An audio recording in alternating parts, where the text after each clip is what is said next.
Waandishi wa habari, hapa limekuja swali la Chidawali, anataka tuende tukatembelee muone vile viwanda. Na sisi tunajua kwamba mkiona nyinyi wameona Watanzania. Mimi nawaahidi tutakwenda kutembelea viwanda vya Dodoma tarehe 8. Mheshimiwa Waziri, tarehe 8 utaniona niko na waandishi wa habari kwenye wizara yetu. Tumenunua kabisa basi Yutong. Hatutaki kwenda kinyonge. Niliwaahidi waandishi wa habari tunakwenda kununua Yutong kwa ajili ya kazi zetu.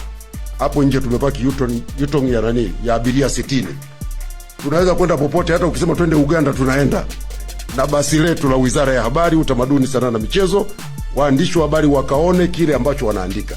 Sasa hivi taarifa za msemaji mkuu wa serikali tunaanza kuondoka kwenye kupeana taarifa ndani ya mikutano, tunapeana taarifa kwenye uwanda, field.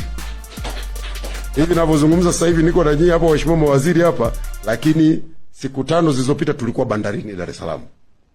Na tumeona madini yako mengi yanasafiri pale yana. Hongera sana. Jamani,